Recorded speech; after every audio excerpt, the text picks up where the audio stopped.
You don't got SC. Oh, there you go.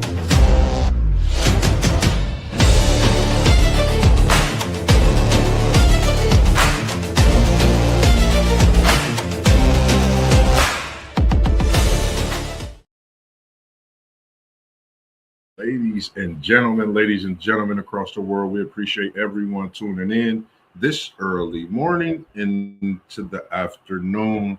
And we are here. This is your boy Mossberg, and I'm here with my guy. It is the 614 Ben. Stay tuned for more coming on that with my man Post Game, all the way from South Bend, Bending Air. And we are here talking game one. How is it? How you feeling today? Good afternoon, Post. You've been rumbling, we've been rumbling since last night. It's great to see you and bring this great talk to the people today. How you feeling today? Man, it's great to see you, my guy. I feel wonderful. A lot of good basketball action as of late. The Oklahoma City Thunder and the San Antonio Spurs is a must-see playoff series that us basketball has been fiending to see, and it did deliver last night.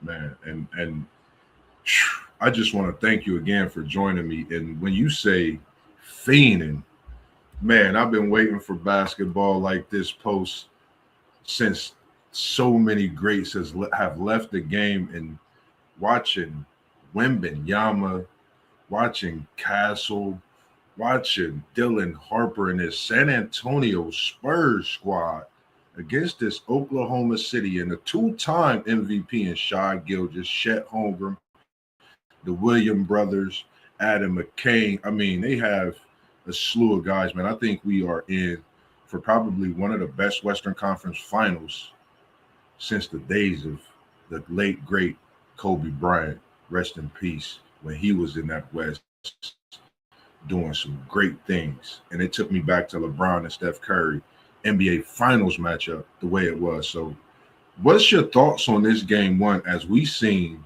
Wembenyama do, again, unspectacular things, and then we seen someone that no one really's talked about since draft day. They talking about him now after game one of my guys, Lefty, most dangerous players, I think, on that Spurs. And they got a couple lefties, but I'm talking about Dylan Harper, his dad being Ron Harper, one of the, I think, most underrated players in his time. He played with the GOAT, and he played with so many others in his era. What's your thoughts about this game? I'm sorry to talk so much, but it's just that great of a series just to see it from the first game last night.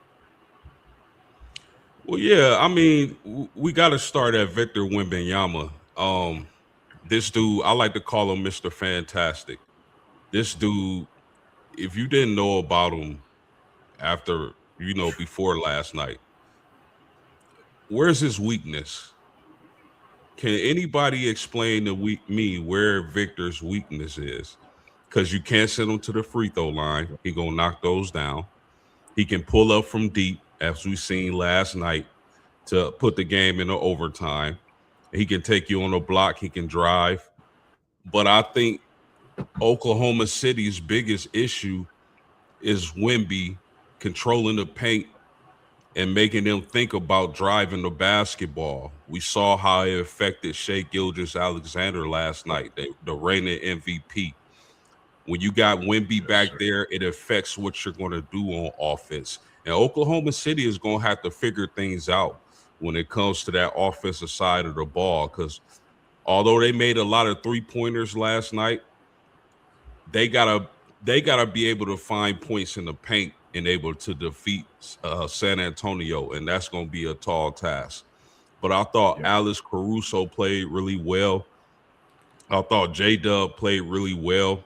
The thing that almost did San Antonio in was the turnovers. They had a lot of turnovers, so they got to fix that. And hopefully, De'Aaron Fox can get back to the series, and that kind of band-aids that issue or resolves that issue. But one of the biggest mistakes I thought OKC made in the latter end of the game in the overtimes was having Caruso and J Dub guard Wemby in the paint. I think that was a huge mistake. I thought, Harnestein or the other guy, what's his name? Can't think of his name, Moss. The center. Chet Is it Holmgren. Chet Chet Holmgren? Holmgren should have been guarding him in the latter stages of the game. With them Yeah, guarding him with Caruso and J Dub, he was able to get extremely easy points. You just throw it up, Wemby gonna catch it. There's nothing they could do. I thought they should have guarded Wemby with size in the overtimes, and that was a yeah, big mistake by OKC. totally agree. And when you mention that about Wemby, his matchup, I think when you talk about someone changing a game from being anywhere on the floor, I think that's something we haven't seen in decades. When you look at Wemby's numbers from game one, 40-20. We haven't seen this since Shaquille O'Neal. Mark me wrong. I might be mistaken, but I'm just thinking, haven't seen this since Shaq. And for Wemby to be, 7'4", be able to do a step back fadeaway 3-point shot at his height. I don't know what to say right now. I'm not going to say he's a cheat code, he's an alien, but he's something that when I started to watch years ago on a level of him playing for France, I said he's going to come to the league and he's going to change the game. Shout out to Wembanyama. Shout out to everyone that's been working with this young man from day one. But shout out to the San Antonio Spurs and the physicality that they played with against the OKC team. Not to mention, did San Antonio hear all the saying, all the talk about how OKC could be a team to win back to back? Could they be a team to three-peat? Could they be the team that runs the NBA for the next 5 to 6 years? I think San Antonio answered every bit of those comments, questions. What's your thoughts as well? We talking about Wemby. I'm gonna go ahead and talk about one of my guys, and that's Dylan Harper. Historical performance last night, and when you see the way he moved with his left hand, talk to me about Dylan Harper and the effect that he had on the game last night. Yeah, Dylan Harper was tremendous, bro. Him stepping up with Fox being out. I really like the slew of guards San Antonio has to throw at different teams, especially when you get a De'Aaron Fox back, bro. Uh, Yeah, I pick OKC to win this series. I believe this series is going 7, but I mean, I don't have. I lost a lot of faith last night. I gotta admit it. I just because how do you combat OKC needs Harnestein and Chet Holmgren to step up offensively and defensively. yeah, Uh yeah, San Antonio has pretty much, handled OKC all season long and into the playoffs thus far. OKC has to find some points in the paint and be able to get Wimby out of from patrolling that paint and changing their shots once they get down there. But I think it starts with Harnestein and yeah. Chet Holmgren. Those two have to be effective if OKC is going to win this series. If those two can't be effective, Oklahoma City is going home. I totally agree. I think you hit it right in the head. With OKC being this team that we know what the talk has been. You know, Shy getting his second MVP, OKC having this team that goes about 12. They could go as deep, two starting fives. You know, so for me, it's San Antonio. Like I said, they've heard these things and they've matched up against it. Now, what is OKC going to do to counter? They have to play bigger. Shet has to be a bigger problem in the paint. Hartenstein, we have to see what we seen in New York for him to get that big contract and come over to OKC. This is why they gave you that money. This is where you have to show up. I think at this time in the season, at this point, you're trying to get to back-to-back NBA finals. It's not an easy task. And facing Wembanyama, I mean, you can go down the line as much as you talk about OKC with this San Antonio Spurs team. Mind you, they got this big win without De'Aaron Fox. Double overtime. Wemby goes for 40. You see Dylan Harper on record-setting performance. Then you see Castle out there with a mean double-double.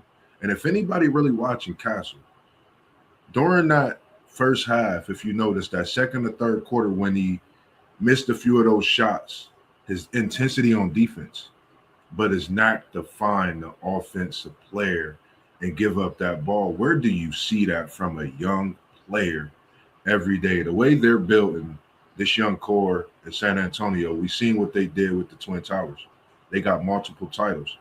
I think they trying to get a multiple championship with one tower and multiple players that come together and play just as well as anybody I've seen in the last few years when it comes to this young team being together so soon and so fast. Anything else you had to say on that one? I like this San Antonio team. Yeah, I do too, Moss. But I mean, you got to give kudos to San Antonio as an organization, the way they built this team. Uh, you know, having Carter Bryant come off the bench, who I liked a lot at Arizona, Oh yeah, but having him and him being so locked in on the defensive end, nobody drafts as well as San Antonio. And with Victor Wembanyama, man, this is if this man beats, if they take out OKC and proceed to win the NBA championship, there is no other argument that's needed. Victor Wemby is the best player in the NBA and it's his era. I don't think anybody thought it would start this quick, but if he's able to knock off OKC and if they proceed to win a championship, there's no more argument about who the best player in the NBA is because it's Wemby. To have that kind of yeah, effect on the game, I know a lot of people hear me talk about the effect on the game on both ends of the court when I'm talking about Hannah Hidalgo on the women's side in college. But in the NBA, on the NBA side, Victor yeah. affects the game offensively and defensively. You saw how players were thinking twice when they drove to the basket. Easy baskets are not easy to come by for OKC. San Antonio are having an easier time Yes, finding easier baskets. That right there is going to dictate the series if OKC doesn't find a way to combat that. I totally agree. And then when you say combating that, I think OKC have to combat this physical nature of San Antonio. And SEC Sean, we appreciate you tuning in as well as everybody else tuning in. And yeah, we speak on San Antonio heavy. I've picked San Antonio to win this series and actually even win the championship. That's my pick. Um, People forget about what OKC did during the regular season against San Antonio. That was nothing. Really not looked that special except that one game. And they had a tough time getting that win. And San Antonio had injuries. So to me, I think San Antonio is OKC's kryptonite. And I'm talking about in the worst way.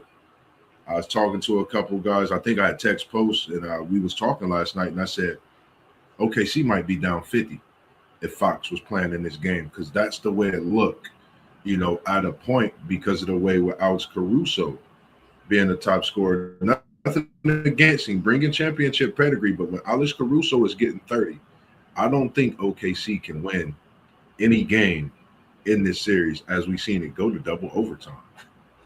Yeah, I think a big part of why San Antonio didn't blow the game away, didn't blow OKC away, is the turnovers. They got to cut down on those turnovers. They had way Yeah, too many turnovers for my liking.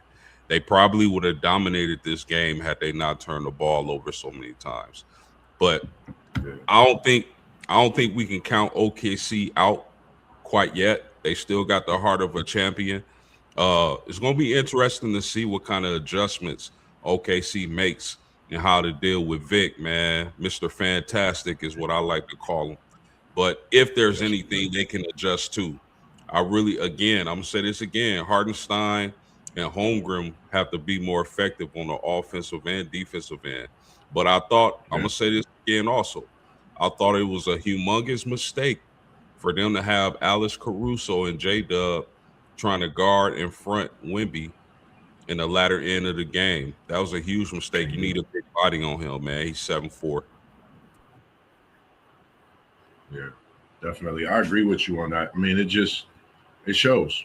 And what I was seeing Wimby doing the game one dribble spin, left hand when he got one dunk, then he turned around and got another dunk. I mean, it's just if you're not talking about Wembenyama, I don't know what you're not talking about when we talking about this game one in this series. I mean, he's just that special. And like you said, nothing to take away from OKC. I think this is going to be a great series. I think this just goes to show in this first game what we will be in store for this Western Conference semifinals. I mean, this Western Conference finals, and to see who gets to that finals. So, for me, I'm definitely looking forward to game one tonight, I believe. We got game one tonight. Is that in that Cleveland series? So, any thoughts on that? I know we weren't going to keep the people too long, but just any quick thoughts on that real quick before we get out of here? Yeah, sure, man. I mean, it all depends on what Cleveland team shows up. Uh, I know James Harden is hit or miss. If the Spiders gonna play like that, Cleveland gives themselves a really good chance to move on to the NBA championship. But me personally, I like the Knicks to win this series. It's been a long time coming. Uh, I think they're primed to beat Cleveland and send them home. So Jalen Brunson is on fire. He's playing extremely well. Really, Yeah. probably outside of Wemby, probably nobody's been playing better in the playoffs. So I look for New York to win this series. How about you? Man, this is a tough one for me, Post. This has been a tough one. I've been thinking about it. I'm gonna go. We in Ohio here, 614. I'm gonna stay in Cleveland. This is a tough pick. When I say this is probably the toughest pick, I'm going Cleveland on the strength of Mobley. I've liking the way Mobley has been playing this playoffs. I think the way he stepped up. I'm going Cleveland. I like what Cleveland has been doing. I think Donovan Mitchell is special. Spider is different. I love what Brunson in New York is doing. But it's still something for me. They got to show me in this series, in this game one. I'm watching Cat. Carl Anthony Towns is the player I'm locked in and loaded and watching to see how he do. And that's going to be, I think the biggest thing for this series. How Cat rolls, how he plays, and controls that middle. Yeah, definitely. I can see Cat being a huge factor. I can see OG Anobi being a huge factor. To me, Yes, sir. the Mobley has to bring his offense, man. He has to be a dude. To me, in order for Cleveland to be successful in this series, it has to be Spider, it has to be Mobley, then the other guys. Mobley has to attack, he has to be aggressive on the offensive end. And we can say the same thing about Big Cat Moss. He has to Yeah. be aggressive, he has to dominate the paint and not settle for so many three-pointers that we see him do sometimes. But the way Brunson is playing, man, I just think could possibly be the next time. Yeah, I agree with you. And, just thinking about that just made me thinking about the two left hand battle.